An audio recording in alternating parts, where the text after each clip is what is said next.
Hey, welcome back. Today we're going to dive into something that's been transformational in my own healing. It's how your body communicates emotional truths that your mind might actually be avoiding.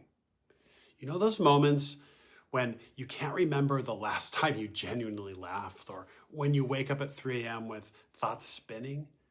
Maybe you've noticed your hair falling out despite doing everything right, or found yourself reaching for chocolate at the same time every day. Even the way you look at yourself in the mirror can reveal profound truths about your relationship with yourself. Because here's the thing, these aren't random experiences. They are sophisticated communication systems trying to guide you back to authentic living. And I want to share something personal with you. After watching my mother carry anxiety like armor for decades and seeing ultimately how it manifested as cancer, I experienced my own breakthrough that actually forced me to recognize how years of self-abandonment had literally rewired my nervous system. And today I'm sharing 5 powerful insights about how your body speaks to you and how listening to these signals can actually transform your relationship with yourself and ultimately with others. So let's dive right in. So let's start with something that might feel foreign if you've been living in chronic stress for a while, and that is simply joy. Not the social media kind of joy where everyone's posting perfect moments. I'm talking about that spontaneous belly laugh that surprises even you. That feeling of delight that bubbles up without agenda. I, at a certain point in my life, couldn't remember the last time I had genuinely laughed. Not the social laugh I'd perfected for meetings and gatherings. The deep, authentic laugh that comes from a place of true safety and connection. After years of hypervigilance and self-abandonment, the joy had been systematically squeezed out of my life. I'd been so busy being the good son and the high achiever, the helper, scanning for threats and managing others' comfort that spontaneous delight actually felt dangerous to my own nervous system. What I didn't understand was that chronic stress literally rewires our capacity for joy. It's not that joy disappears, it's that our bodies no longer feel safe enough to experience it. Here's what happens. When we're in chronic stress or trauma response, our nervous system prioritizes survival over pleasure. The neural pathways that process joy and wonder actually begin to shrink. Our dopamine receptors responsible for experiencing pleasure and reward actually become depleted through constant self-abandonment and hypervigilance. This isn't personal failure, it's your neurobiology. Your body's actually doing exactly what it's designed to do in the face of perceived threat. And that is to prioritize survival functioning and dampening non-essential ones like play and spontaneous expression. The breakthrough for me came when I gave myself permission just to be silly again, to play with purpose and to find delight in sunlight, kind of filtering through leaves, the experience being out on the beach, the taste of a ripe peach, in an unexpected text from a friend. What transformed my relationship with joy was understanding that laughter isn't frivolous, it's actually sophisticated nervous system regulation. When we laugh authentically, we activate the ventral vagal state, the part of our nervous system associated with safety, connection, and rest. If joy feels distant or even scary to you right now, here are some ways to begin reconnecting. Intentional stillness in nature where you can notice beauty without producing anything. Movement without agenda, dancing in your kitchen just because it feels good. Creative expression without outcome. Coloring, singing, making something simply for the process. Maybe even playful experimentation, trying something new without attachment to being good at it. Giving yourself permission for imperfection, deliberately doing something badly and then just laughing about it. The key insight that changed everything for me was this, and that is that joy isn't a reward for perfect healing. It's actually the pathway to healing. Joy creates neuroplasticity. It expands our capacity. It signals safety to our system. And most importantly, joy is your birthright, not something you earn through productivity or perfect emotional processing. So now let's talk about something many of us experience but rarely discuss. Those are those 3 a.m. wake-ups where your mind seems determined to review every interaction, decision, and fear you've ever had, or at least for the day before. 3 a.m. became my hour, my dreaded hour. Heart racing, mind spinning, body tight with anxiety. I'd lie there for hours, thoughts looping through interactions from the day, upcoming decisions, past regrets. My therapist actually called it anxiety. I called it hell, frankly. After my health crisis, I discovered something actually profound, that 3 a.m. wake-ups aren't a sleep disorder. They're actually an emotional processing disorder. And there's really a physiological reason why 3 a.m. specifically tends to be when these thought loops happen. Because at this time of night, cortisol naturally drops and melatonin peaks, creating a unique state of vulnerability. Blood sugar often dips as well, which can trigger anxiety and waking up. And perhaps most importantly, the unconscious mind becomes more accessible as the cognitive barriers we maintain during the day become more permeable. So in essence, your 3 a.m. wake up is your body's midnight messenger service, delivering emotional mail that went unread during daylight hours. Growing up, I learned to suppress feelings to keep peace. I became the good child who managed everyone else's emotions while ignoring my own. But our bodies are brilliant. They know that emotional processing is essential for health. So by night, my body insisted on processing what my mind had dismissed all day. Your body uses sleep to integrate emotions. When we suppress feelings during waking hours, they demand attention at 3 a.m. Things like unexpressed anger become racing thoughts. Unset boundaries create anxiety loops.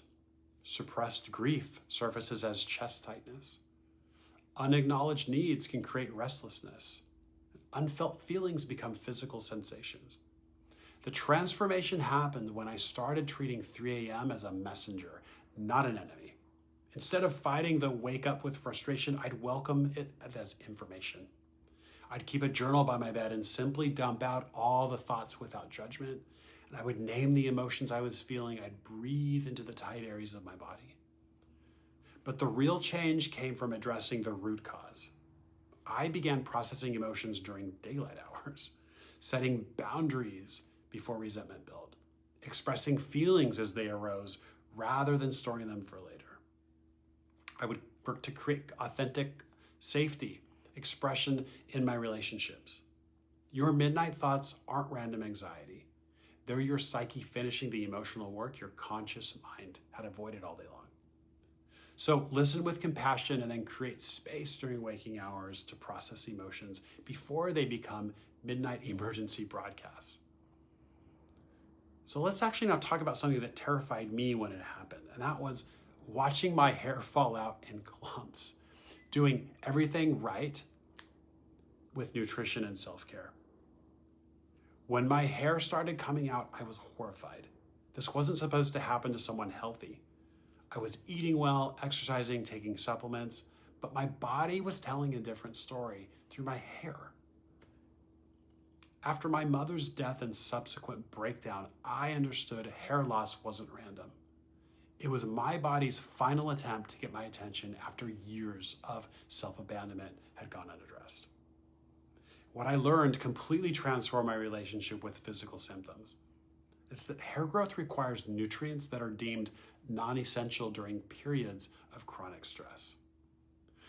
So when your body perceives ongoing threat, whether from external circumstances or internal self-abandonment, it diverts stress resources away from what it deems as luxury functions like nail and hair growth, digestive efficiency, and reproductive health.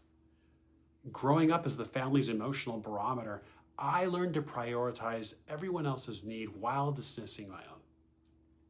The good son who never complained, who kept everything together, my body was now finally at this point in my life saying, listen, we can't sustain this anymore. Hair requires nutrients for growth, just like relationships require emotional nourishment. The parallel is actually kind of striking. So self-abandonment depletes our nutrient stores. People-pleasing triggers chronic stress responses. Boundary violations create systemic inflammation. Carrying others' emotions exhausts our reserves. Physical symptoms are emotional messages made visible. The physical root causes of hair loss often include iron deficiency, protein insufficiency, B vitamin depletion, thyroid dysfunction, and zinc deficiency. But what causes these deficiencies is someone who's supposedly eating well? Well, often it's the emotional root causes: feeling unsupported in life, carrying others' weight, emotional weight, irritability, inability to receive care or help, perfectionism creating constant stress, and having an identity tied to being needed. When I started treating my hair loss as communication rather than a failure, everything shifted. I began addressing the root cause, chronic self-neglect, masquerading as strength. This principle applies to so many physical symptoms we experience. Digestive issues, skin problems, weight changes, fatigue, they're all speaking a language of emotional truth if we're willing to listen to them. Your body isn't failing you. It's speaking to you in the only language it knows. The question is, are you willing to learn that language? So now let's talk about something most of us have experienced, but few of us really understand, and that is why we reach for certain foods, often chocolate at specific times, especially after stress. So every afternoon around 3 p.m., I personally would find myself standing in front of the fridge, reaching for chocolate or in front of the cupboard. Not because I was hungry, I'd often skip lunch again, but because I was emotionally depleted, running on fumes, trying to fill a void that food just really couldn't touch, quite frankly. After my mother's passing revealed how self-abandonment literally dysregulates blood sugar, I realized my cravings weren't about weakness, they're about wisdom. My body was desperately trying to regulate what my own boundaries couldn't. And here's actually what happens physiologically. Emotional overwhelm triggers a blood sugar drop. Stress depletes magnesium, which increases chocolate craving. Specifically, chocolate is high in magnesium. And when we're emotionally depleted, we naturally seek dopamine hits from quick sources like sugar. I'd spent so much time prioritizing others' needs that I used food as my only source of comfort. Chocolate became my reward for being everyone else's support system while ignoring my own depletion. And the pattern was clear. I'd give energy to others until completely depleted. I would ignore hunger signals during stress, use food for emotional regulation. I'd feel guilty after eating, and the repeat that cycle without addressing the root cause. So what transformed this pattern was asking a simple question before reaching for food. And that is, what am I really hungry for right now? Often it was rest, a kind word, a boundary, or simply permission to feel my feelings. I began implementing what I call emotional nourishment practices. This involves checking in with emotions before eating, asking, what am I really hungry for right now? Practicing micro moments of self-care throughout the day, addressing energy leaks before they become crises, creating emotional safety for expressing needs. The relationship with food shifted from escape to nourishment when I recognized that I deserve sweetness in my life. That rest didn't need to be earned. That comfort could come through connection, not just consumption. That pleasure was my birthright, not a reward for productivity. Your cravings aren't character flaws. They're messengers about unmet needs. So listen with compassion rather than judgment, and you might discover they're trying to lead you home back to yourself. So finally, let's talk about something that's seemingly simple yet profoundly revealing. It's that your relationship with the mirror. How you look at yourself or avoid looking at yourself tells a powerful story about your connection with your authentic self. I couldn't look myself in the eye, literally. Quick glances, harsh internal dialogue, constant body checking. My mirror relationship revealed the depths of my self-abandonment. Growing up, personally learning that emotions weren't safe and that worth came from achievement and not authenticity, I'd become a stranger to myself. The mirror showed me something The mirror showed me someone trying desperately to meet external standards while completely disconnected from internal experience. After my health crisis forced me to rebuild my relationship with my body, I realized something profound. And that's that self-consciousness is actually self-abandonment. When we're disconnected from ourselves, we're always scanning for external validation. The mere avoidance patterns in my own life were telling. Quick glances avoiding eye contact with myself, body checking for judgment, not curiosity, harsh internal dialogue during appearance, shape-shifting to meet external standards, identity confusion when alone with my reflection. This wasn't just about appearance insecurity. It was a nervous system issue. So chronic self-criticism actually activates the threat response in our bodies. Mirror avoidance often signals unresolved trauma, and self-objectification disconnects us from embodiment. People-pleasing overrides internal awareness. The transformation began with a simple practice: daily mirror check-ins with curiosity instead of judgment. So speaking to myself as I would a friend, noticing sensations in my body, not just my appearance. Practicing sustained eye contact with myself, appreciating functioning over form. And what I discovered was that true confidence isn't about how you look, it's about embodied presence. Security comes from internal alignment. Others don't just see your appearance, they sense your relationship with yourself. Authentic comfort is magnetic in a way that performance can never be. Your relationship with yourself in the mirror reflects your relationship with yourself in the world. And when you can meet your own gaze with compassion, you can meet others with authenticity. So today we've journeyed through reconnection, midnight messengers, physical symptoms as communication, emotional eating and patterns, and mirror relationships, all different facets of the same truth, that your body speaks a language of wisdom if you're willing to listen. When I look back at who I was before my own health crisis, the perfectionist who used achievement to mask disconnection, who couldn't laugh freely or look himself in the eye, who used chocolate and even alcohol to soothe what needed authentic expression, I feel so much compassion for myself because he did the best he could with the tools he had. And that's what I want to leave with you today. Compassion for wherever you are in this journey of reclaiming connection with your authentic self. The transformation isn't about perfection. It's about presence. It's about pausing long enough to hear what your body has been trying to tell you all along. That joy is your birthright. That it's not just your reward. That midnight thoughts are completing emotional cycles. They're not punishing you. And that physical symptoms are communications, not failures. And that cravings point to needs, not weaknesses. That your reflection reveals relationship, not just appearance. When we heal our relationship with ourselves, we heal our relationships with everything else too. The quality of connection you have with your own body and emotions directly impacts the quality of life you create. So I invite you to try just one practice from today's video. Maybe it's giving yourself permission for a purposeless play. Maybe it's something like journaling at 3 a.m. instead of fighting it. Maybe it's asking, physical symptoms, what those might be trying to communicate.